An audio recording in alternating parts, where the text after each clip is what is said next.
ৰিলেশ্যনত থাকিলে কিন্তু আপোনালোকে জেল যাব লাগিব যদিহে এইখিনি কাম নকৰে আৰু আপোনালোকে ডিক্লেৰেশ্যন কৰিব লাগিব আপোনালোকে উপপঞ্জীয়কৰ ওচৰত আপোনালোকে পঞ্জীয়ন কৰিব লাগিব উপপঞ্জীয়কৰ সৈতে পুৰুষ আৰু মহিলা দুইজনেই আসলতে পঞ্জীয়ন কৰিব লাগিব তাৰ পাছতে উপপঞ্জীয়কে তেওঁলোকে থানাত লোকেল থানাত অৱগত কৰিব আৰু এই ক্ষেত্ৰত আপোনালোকে যদি সাৱধানতা অৱলম্বন নকৰে তেনেহলে আপোনালোকৰ জেল হোৱাৰ লগতে 25,000 কৈ টকা আপোনালোকে ফাইন দিব লাগিব অৰ্থাৎ আমি দেখিছো বৰ্তমান সময়ত লিভ ইন ৰিলেশ্যনটো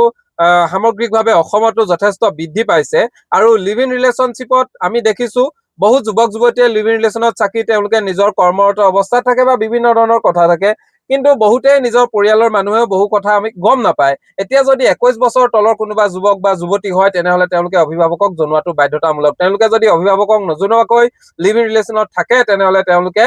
আইন মতে দণ্ডনীয় হ'ব সমান্তৰালভাৱে বহুতে ভাবিছে যে আমি অসমতে লিভ ইন ৰিলেশ্যনত আমি এনেকৈ থাকিলে ক'ব লাগিব বাহিৰত থাকিলে আমি ক'ব নালাগিলে হ'ব নাই এইটো প্ৰযোজ্য অসমৰ বাহিৰতো হ'ব এয়ে কোনোবাই যদি ভাবিছে আমি এনেকৈ লিভ ইন ৰিলেশ্যনত থাকিম পঞ্জীয়ন নকৰাকৈ সেইটো তেওঁলোকৰ কাৰণে মূৰ্খামিৰ পৰিচয় হ'ব আৰু এতিয়া চৰকাৰে যি ব্যৱস্থা গ্ৰহণ কৰিছে যে লিভ ইন ৰিলেশ্যনত থাকোতে কাৰোবাৰ যদি সন্তান হয় তেনেহলে সেই সন্তানে বৈধতা লাভ কৰিব অৰ্থাৎ বৈধ হ'ব সন্তান কোনো ইলিগেল বা অবৈধ সন্তান যে আগত যিবোৰ নাম পাইছিলে এইবোৰ নহয় কিন্তু ইয়াত বৈধতা থাকিব সমান্তৰালভাৱে কোনোবাই যদি লিভ ইন ৰিলেশ্যনত থকাৰ পাছতে প্ৰতাৰণা কৰে তেতিয়া সেই যুৱতী গৰাকীৰ ভৰণ পোষণৰ ব্যৱস্থা কিন্তু সেই ল'ৰাটোৱে ল'ব লাগিব অৰ্থাৎ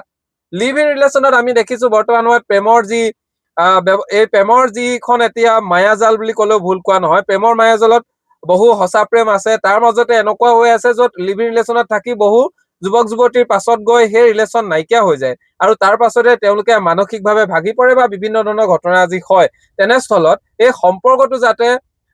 চিৰস্থায়ী হয় সম্পৰ্কটো মজবুত বা শক্তিশালী কৰি ৰাখিবৰ কাৰণে চৰকাৰে এই ব্যৱস্থা গ্ৰহণ কৰিছে য'ত লিভ ইন ৰিলেশ্যনত যাতে থকাৰ পাছত আকৌ যদি তেওঁলোক হঠাৎ বিচ্ছেদ হয় বা এনেকুৱা ধৰণৰ হয় সেই বিচ্ছেদত কিন্তু তেওঁলোকৰ প্ৰথম অৱস্থাত তেওঁলোকৰ পঞ্জীয়ন কৰা থাকিব আৰু তেওঁলোকে ঘৰত নোকোৱাকৈ বা ক'ৰবাত তেওঁলোকে যদি মনে মনে থাকিম ভাবিছে তেনেহলে এইটো কাম কৰিব নোৱাৰিব 21 বছৰ তলৰ যদি কোনোবাই কৰিম ভাবিছে আৰু আৰক্ষী প্ৰশাসনেও এই কথাবোৰ গম পাব কোন কোন লিভ ইন ৰিলেশ্যনত আছে ক'ত আছে এই কথাবোৰ সকলোবোৰ গম পাব লোকেল থানাত তেওঁলোকে অৱগত কৰিবই লাগিব সমান্তৰালভাৱে তেওঁলোকৰ যদি কোনো সন্তান জন্ম হয় এই সন্তানেও বৈধতা সেই সময়ত পাব আৰু তাৰ সমান্তৰালভাৱে এই ৰিলেশ্যনত থকাৰ সময়ত যদি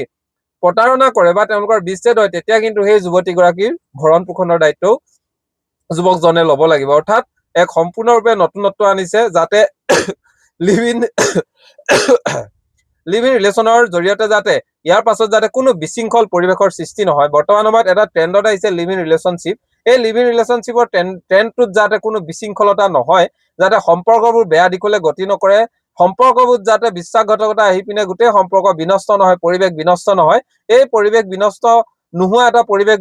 গঢ়িবৰ কাৰণে শান্তিময় পৰিৱেশ সৃষ্টিৰ কাৰণে অসম চৰকাৰে ব্যৱস্থা গ্ৰহণ কৰা পৰিলক্ষিত হৈছে য'ত এতিয়া লিভ ইন ৰিলেশ্যনত থাকিলে আপুনি এইখিনি নিয়ম মানিব লাগিব যদি নামানে আপুনি জেললৈ যাবলৈ সাজু থাকক